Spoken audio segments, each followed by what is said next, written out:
नमस्कार, मैं कविता भारद्वाज और आज हम पढ़ने जा रहे हैं कक्षा 10वीं का एक महत्वपूर्ण विषय पद परिचय, जिसमें अधिकतर विद्यार्थियों को संशय रहता है और उनके सभी सवालों, संशयों और उलझनों को कोशिश करूँगी इसमें वो दूर हो जाएं इस वीडियो में। तो शुरू करते हैं पाठ पद परिचय। पद परिचय सबसे पहले तो जान लेते हैं पद परिचय, इसके बारे में ही जान लेते हैं। पद क्या है और परिचय, उनका परिचय देना पद परिचय कहलाता है। पद क्या है? पद वाक्य में, पद परिचय वाक्य में प्रयुक्त शब्दों को पद कहते हैं। मतलब जितने भी शब्द हैं स्वतंत्र रूप से अगर वो है शब्द तो वो शब्द कहलाता है।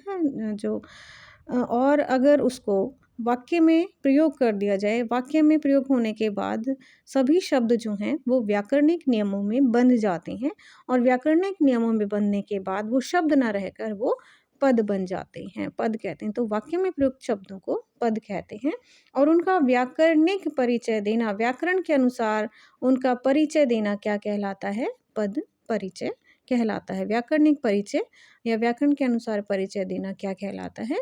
पद परिचय। तो पद परिचय समझ आ गया होगा आपको। पद क्या होते हैं और उनका परिचय मतलब उनके बारे में विस्तार पूर्वक बताना। तो पद जो हैं वो दो प्रकार के हैं। कौन से? पहला विकारी पद और दूसरा अविकारी पद। अविकारी पद को अव्यय भी हम कहते हैं। अविकारी मतलब विकारी मतलब विकार, विकार परिवर्तन, जिन पदों में परिवर्तन हो सकता है वो विकारी पद होते हैं। अविकारी जिनमें परिवर्तन नहीं हो सकता, जो किसी भी अवस्था में जो है वो बदलते नहीं हैं, वो क्या कहलाते हैं? अविकारी पद कहलाते हैं। अब सबसे पहले जान लेते हैं विकारी पद कौन कौन से हैं। व्याकरण के अनुसार जो है दो ही तरह के जो शब्द और पद हैं विकारी। विकारी में संज्ञा, सर्वनाम, विशेषण और क्रिया। संज्ञा शब्द जैसे लड़का, लड़की, परिवर्तन हो गया। लड़का, लड़के, परिवर्तन हो गया।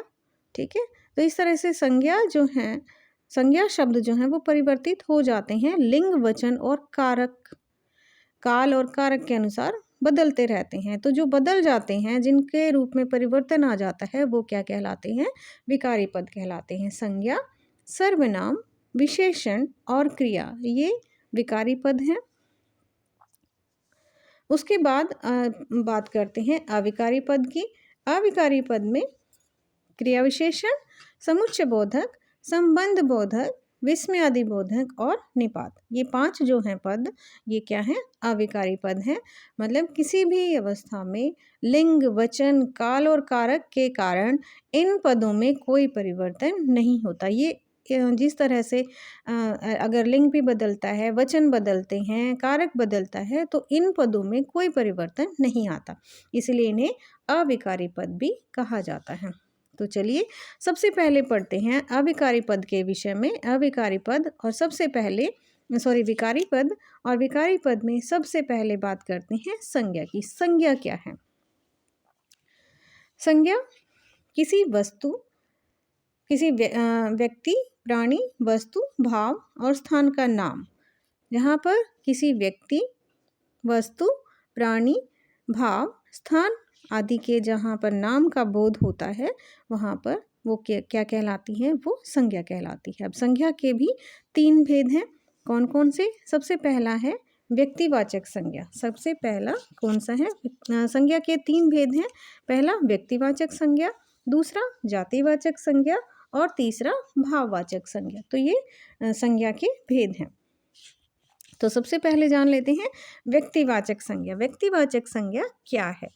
व्यक्तिवाचक संज्ञा किसी विशेष ग्रंथ, व्यक्ति, स्थान, वस्तु या प्राणी का नाम। यहाँ पर विशेष आ गया, विशेष। तो जब किसी विशेष व्यक्ति, स्थान, व्यक्ति, वस्तु और प्राणी आदि का नाम जहाँ पर आ जाता है, वहाँ पर कौन सा? व्यक्तिवाचक संज्ञा होती है। तो व्यक्तियों के नाम, उदाहरण यहाँ पर दिए गए हैं। व्यक्ति के नाम राम, सीता, रचना, रेणु, सुरेश, चैतन्य, राघव, सिद्धार्थ, पुलकित, शिवानी आदि। तो ये व्यक्तियों के नाम हैं। ये नाम जहाँ पर किसी भी व्यक्ति का नाम आ जाएगा तो वो क्या होगी? संज्ञा, व्यक्तिवाचक संज्ञा। फिर प्राणियों के नाम में जैसे कपिला। अब यहाँ पर गाय तो है लेकिन गाय का एक नाम है कपिला। जैसे मैंने कहा विशेष, तो विशेष हो गई कपिला। सोना हिरनी का नाम है, ऐरावत हाथी का नाम है। यहाँ पर उनका नाम है, विशेष हो गई है क्योंकि अलग विशिष्ट हैं। ऐरावत है, सोना है, तो विशेष उनके बारे में बात की जा रही है तो वे विशेष हो गए आदि। तो ये प्राणियों के नाम हैं।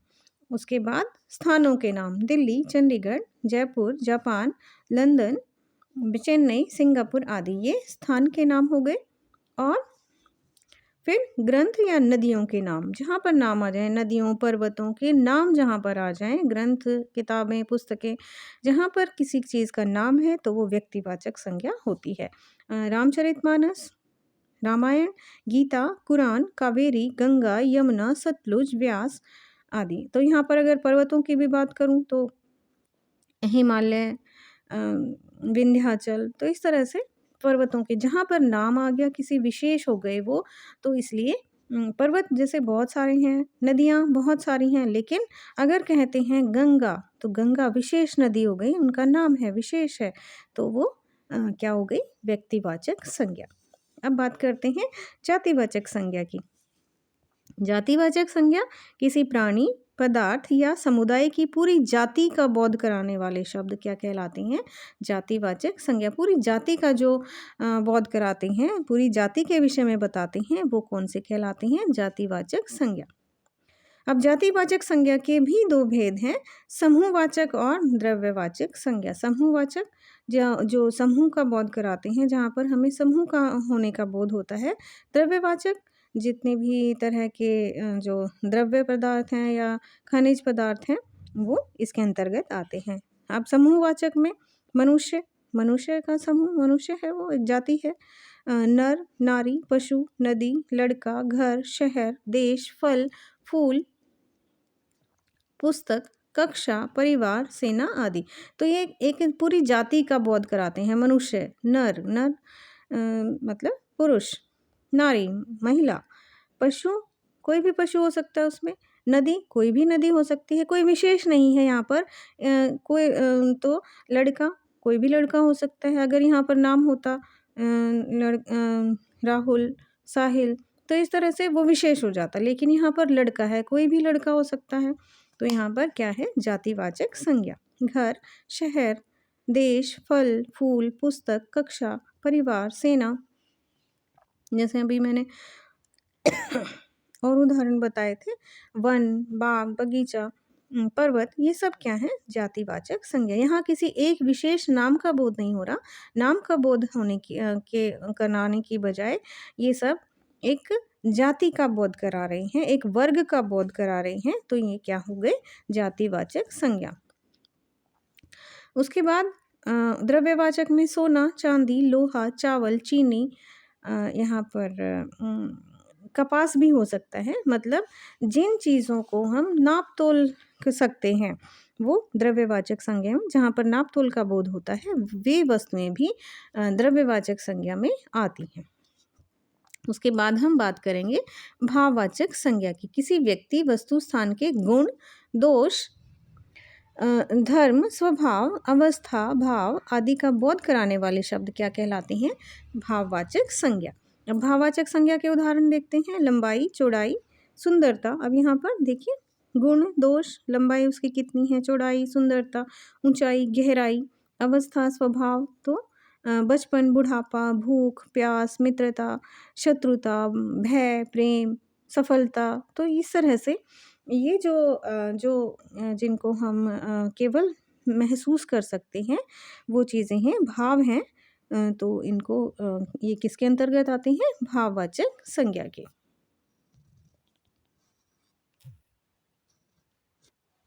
तो हमने अभी संज्ञा के विषय में जाना, तो संज्ञा के विषय में जब हम जानते हैं, बात करते हैं, तो संज्ञा के साथ आते हैं विकार। उसके जो विकार किसके कारण जो है परिवर्तन आता है संज्ञा में, तो वो कौन से हैं, लिंग, वचन और कारक। लिंग जिसके माध्यम से स्त्री या पुरुष जाति का बोध होता है वो लिंग, और जिनके माध्यम से जो संज्ञा है उसके एक या अनेक होने का जहाँ पर बोध होता है वो वचन कहलाते हैं। उसके बाद आती है बात कारक की। लिंग और वचन तो शायद आपको अच्छे से समझ आ गए होंगे, जहाँ पर किसी जो है लिंग का बोध होता है, स्त्रीलिंग या पुल्लिंग, वो लिंग हो गए। और वचन, एक वचन और बहुवचन में हम हिंदी में 2 ही होते हैं वचन, एक वचन और बहुवचन। अब हम जान लेते हैं जो तीसरा विकार सबसे महत्वपूर्ण है वो है कारक। कारक क्या होते हैं? कारक संज्ञा और सर्वनाम के जिस रूप और कार्य का संबंध वाक्य में यहाँ पर क्रिया के साथ जाना जाता है। वाक्य के इसके अगर विस्तार पूर्वक अगर एक तरह से अच्छे और सही इसकी व्याख्या जो अगर मैं करूँ, तो संज्ञा के स्थान पर यहाँ पर अन्य शब्दों का प्रयोग हम कर सकते हैं। जो ये परिभाषा है इसको थोड़ा-सा अब इसमें संशोधन किया गया है, तो अन्य शब्दों से जाना जाता है जहाँ पर तो संज्ञा या सर्वनाम के जिस रूप और कार्य का संबंध जो है वाक्य के अन्य शब्दों से जाना जाए वो क्या कहलाते हैं? कारक कहलाते हैं। केवल क्रिया ही नहीं, बाकी अन्य जितने भी शब्द हैं जो है उनसे जाना जाता है, तो ये वो कारक कहलाते हैं। कर्ता कारक। अब कारक के कितने भेद हैं? कारक के जो हैं 8 भेद हैं। कर्ता कारक, करण कारक, अपादान कारक, कर्ता कारक, कर्म कारक, करण कारक, अपादान कारक, संप्रदान कारक, अधिकरण कारक और संबंध कारक और संबोधन। तो ये जो है 8 इसके भेद हैं। सबसे पहले बात करते हैं कर्ता कारक, जिसके द्वारा क्रिया संपन्न होती है। जो करने वाला है, किसी भी काम को करने वाला कौन होता है? कर्ता। जिसके द्वारा क्रिया की जाती है वो क्या कहलाता है? कर्ता कारक। कर्ता कारक का चिन्ह जो है वो ने है और विभक्ति रहित भी कई बार होता है। जैसे राम ने रावण को मारा, तो यहाँ पर राम ने आ गया, राम ने मारा, तो कर्ता यहाँ पर कौन है? रावण। लेकिन राम खाना खाता है, तो यहाँ पर ने का प्रयोग नहीं हुआ है, तो कई बार विभक्ति रहित भी कर्ता होता है। जैसे यहाँ पर उदाहरण दी जाए, माता जी ने खाना बनाया। अब माता जी खाना बनाएंगी, दोनों ही वाक्यों में जो है कर्ता कौन है? माता जी। लेकिन यहाँ पर ने का प्रयोग हुआ है और यहाँ पर ने का प्रयोग नहीं हुआ है। उसके बाद बात करते हैं कर्म कारक की। दूसरा कारक जो है हमारा वो है कर्म कारक। कर्म कारक जिस पर क्रिया का प्रभाव पड़ता है, क्रिया का प्रभाव जिस पर पड़ता है वो क्या कहलाता है? कर्म कारक। और इसका कर्म कारक का विभक्ति चिन्ह जो है, कारक चिन्ह क्या है? को। उदाहरण के माध्यम से अगर हम जाने तो अध्यापिका जी ने बच्चे को बुलाया। अब बच्चे को किसको बुलाया? बच्चे को। कर्ता का क्रिया का प्रभाव कहाँ पर किसको बुलाया है? बच्चे को। तो क्रिया का प्रभाव इस पर पड़ रहा है, तो ये कर्म है। तो बच्चा फल खाता है, क्या खाता है? फल। तो इस तरह से क्रिया का जो प्रभाव है वो कर्म पर पड़ रहा है। तो यहाँ पर कौन सा कारक है? कर्म कारक सॉरी। तीसरा कारक है हमारा करण कारक। जिस साधन द्वारा किसी क्रिया संपन्न हो, जिस साधन के द्वारा क्रिया संपन्न होती है, मतलब किसी काम को करने का जो साधन बनता है, जब साधन की बात होती है तो वहाँ पर करण कारक का प्रयोग होता है। इसका कारक चिन्ह जो है वो से है। जैसे बच्चे कलम से लिखते हैं। अब लिखने का साधन क्या है? कलम। कलम से लिखते हैं। कुछ बच्चे कार से आते हैं, मतलब कार से आते हैं, कार के द्वारा विद्यालय में आते हैं। उसके बाद हम बात करेंगे संप्रदान कारक की। संप्रदान कारक संज्ञा और सर्वनाम द्वारा जिसके लिए क्रिया की जाती है, जिसके लिए की जाती है, कारक चिन्ह के लिए का प्रयोग और को उपकार किया जाता है या उदारता का भाव होता है, वहाँ पर या देने का भाव, हम एक साधारण शब्दों में कहें तो जहाँ पर देने का भाव है, किसी पर उपकार करने का भाव है, तो वहाँ पर को विभक्ति का प्रयोग भी होता है। जैसे मेहमान बच्चों के लिए उपहार लाए, बच्चों के लिए उपहार लाए। मेरी दादी गरीबों को खाना देती है। अब यहाँ उपकार की बात आ जाती है, गरीबों को किसको दे रही हैं? गरीबों को खाना देती हैं। यहाँ पर देने का भाव है, तो यहाँ पर संप्रदान कारक। इसके बाद बात करते हैं अपादान कारक की। अपादान कारक जिस पद से अलग होने का भाव प्रकट होता है वो कौन सा कारक है? जो है उसका कारक चिन्ह वो जो है अपादान कारक। अलग होने का भाव है, डरने का भाव है, तुलनात्मक शब्दों का भाव है, तो वहाँ पर तुलना की जाती है, वहाँ अपादान कारक से इसका विभक्ति चिन्ह है। अब उदाहरण के लिए जैसे फूल पेड़ से गिरा, अब पेड़ से अलग हुआ तो पेड़ से गिर गया।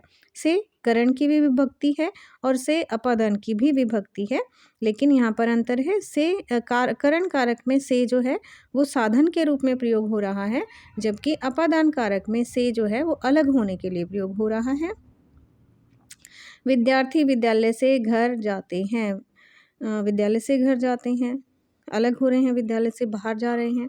अब और भी जहाँ पर प्रयोग होता है, जहाँ से कोई कार्य प्रारंभ हो, जैसे कल से एक दिवसीय मैच आरंभ होगा, तो यहाँ पर आरंभ कोई कार्य आरंभ होता है तो वहाँ से जो है वो अपादान कारक में प्रयोग होता है।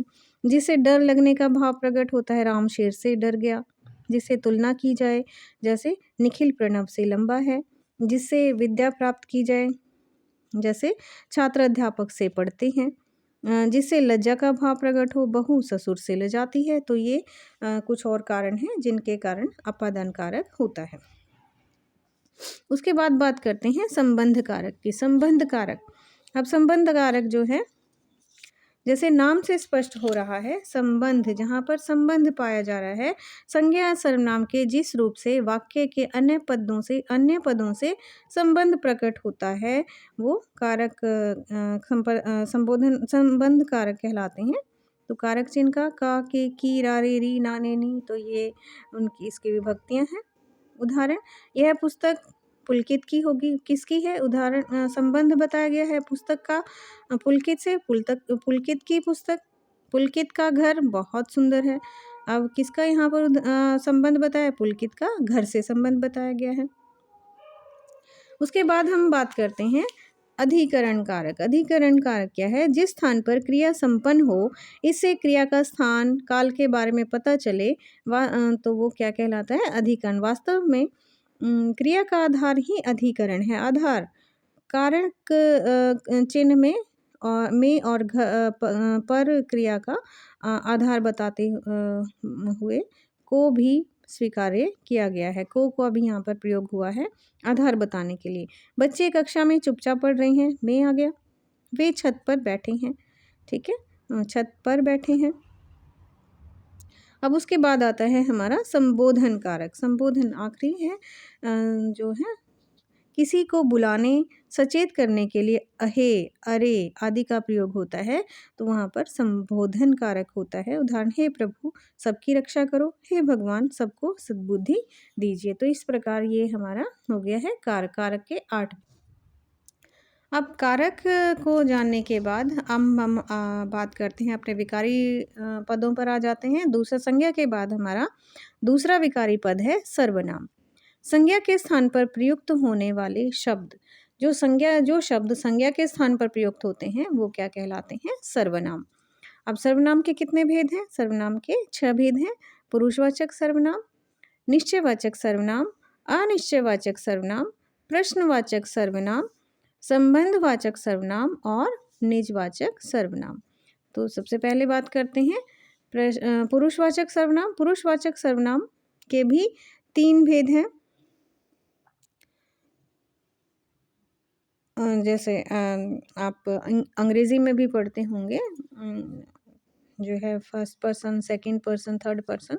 तो यहाँ पर भी प्रथम पुरुष, मध्यम पुरुष और अन्य पुरुष। प्रथम पुरुष में म, कहने वाला, मैं, हम, हमें। मध्यम पुरुष में सुनने वाला, तुम, तुम्हें, आप, आपको। और अन्य पुरुष में वह, आप, वह, वे। तो मैं, हम, ये प्रथम पुरुष। तुम, आप, आपका, तुम, तुम्हारा, ये मध्यम पुरुष। वह, वे, तो ये क्या है? अन्य पुरुष के अंतर्गत आते हैं। उसके बाद बात करते हैं निश्चयवाचक सर्वनाम की। निश्चय, यह, वह, ये, वे। यह मेरा घर है, यहाँ बताया जा रहा है यह मेरा घर है, वह मेरी पुस्तक है। तो यहाँ पर निश्चयवाचक सर्वनाम। उसके बाद अनिश्चयवाचक जहाँ पर निश्चित नहीं है, जैसे हमने पहले निश्चयवाचक में पढ़ा, जहाँ पर निश्चित है कि ये मेरी चीज़ है या मेरा है, जो भी है, तो वहाँ निश्चित है। लेकिन अनिश्चयवाचक सर्वनाम, कोई दरवाजे पर खड़ा है, अब कौन खड़ा है नहीं पता, चाय में कुछ पड़ा है, कुछ क्या पड़ा है नहीं पता, तो यहाँ पर अनिश्चयवाचक सर्वनाम। उसके बाद बात करते हैं प्रश्नवाचक सर्वनाम की, जहाँ पर प्रश्न किया जाए, प्रश्न पूछा जाए, कौन किसने क्या कहा, तो वहाँ पर प्रश्नवाचक सर्वनाम। उसके बाद संबंधवाचक सर्वनाम, तो जहाँ पर संबंध बताया जाता है, जो, सो, जिसकी, उसकी, जैसी करनी वैसी भरनी, जो बोएगा सो पाएगा, ठीक है। इतना उतना, जितना मेहनत करोगे उतना ही सफल होगे, तो जैसा कर्म करोगे वैसा ही फल मिलेगा, तो यहाँ पर संबंध बताया गया है।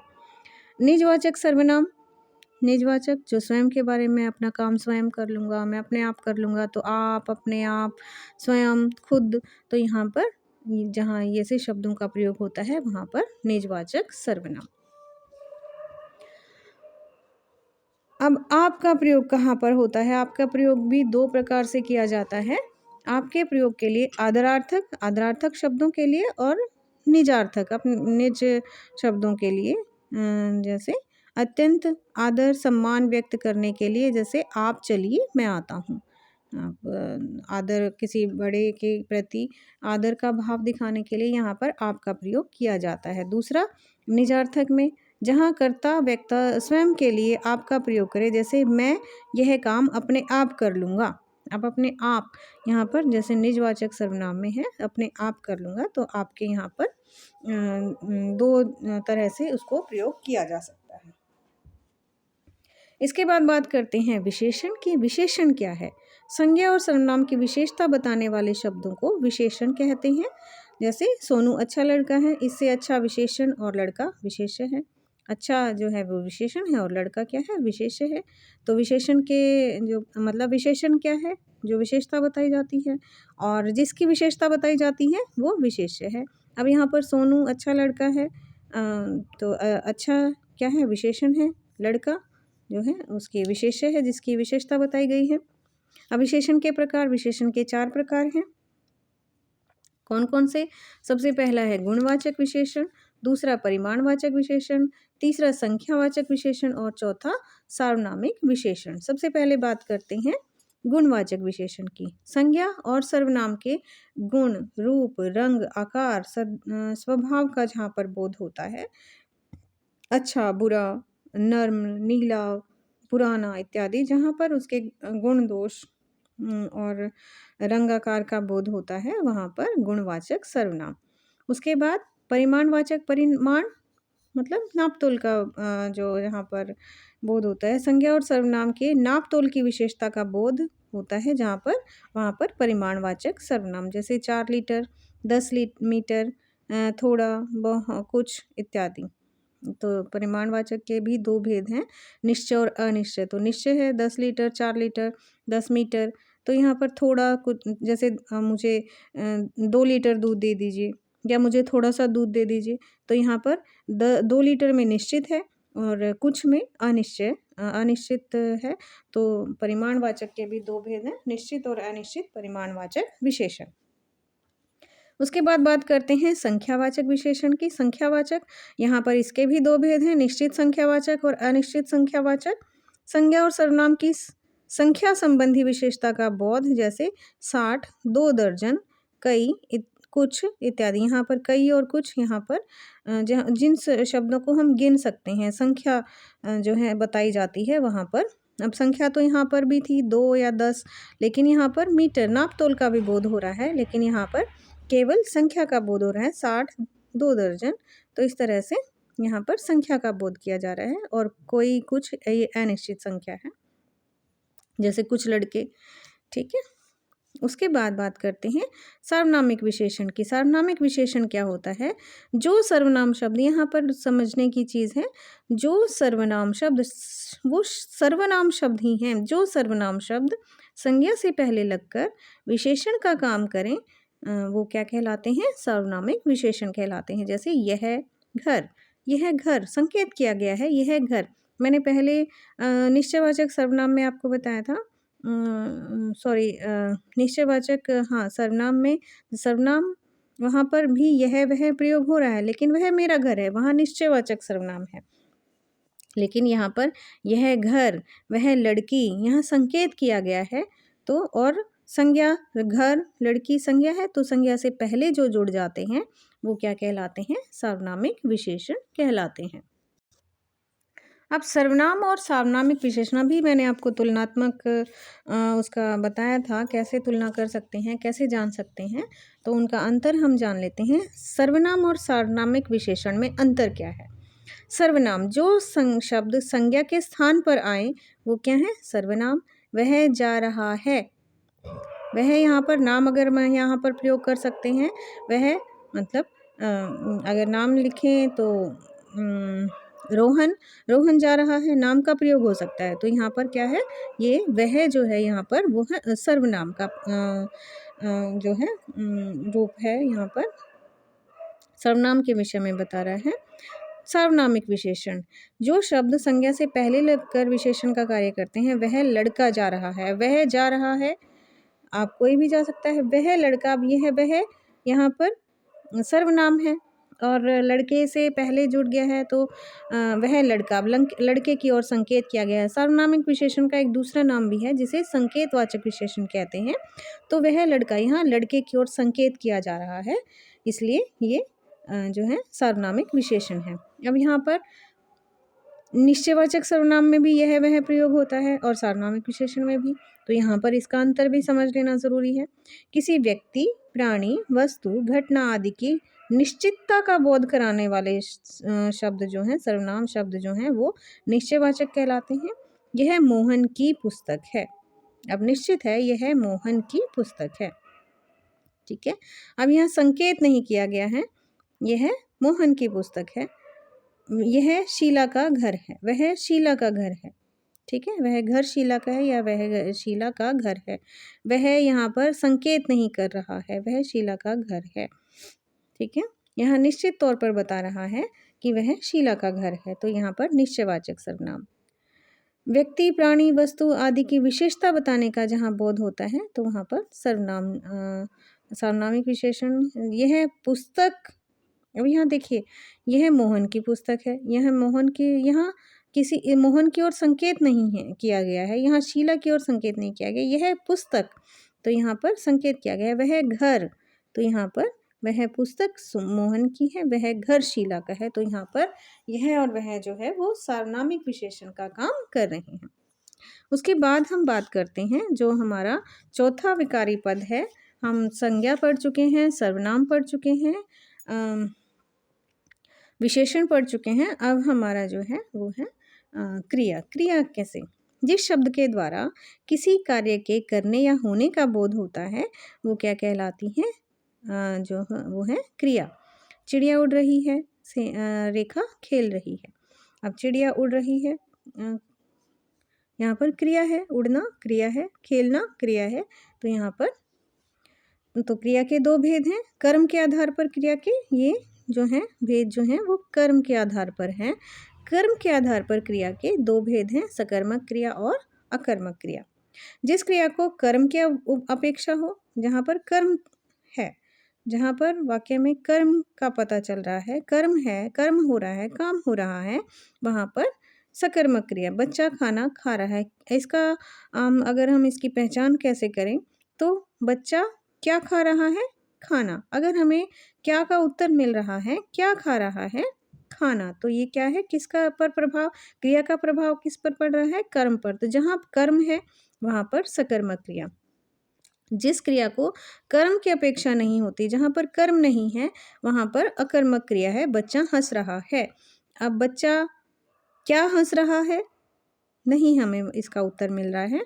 तो वैसे भी जो स्वतः होने वाली क्रियाएं हैं, जैसे उठना, बैठना, सोना, जागना, चलना फिरना, तो ये ऐसी जो क्रियाएं हैं वो अकर्मक क्रियाएं कहलाती हैं, जहाँ हमें किसी कर्म की आवश्यकता नहीं पड़ती। सोने में क्या कर्म, जागने में कोई कर्म नहीं है, हंसने में कोई कर्म नहीं है, हंसना रोना ये स्वतः होने वाली क्रियाएं हैं, तो ये जो है अकर्मक क्रिया होगी। आशा है आपको विकारी पद सभी समझ आ गए होंगे और अविकारी पदों को समझने के लिए मेरी अगली वीडियो में आप जो है देखेंगे अविकारी पद हम पढ़ेंगे। अगर आशा है मैंने आपके सभी संदेहों को दूर करने की कोशिश की है, फिर भी अगर कुछ रहता है, कुछ आपको समझ नहीं आया है या कोई भी संशय है, तो आप मुझे कमेंट कर सकते हैं। धन्यवाद।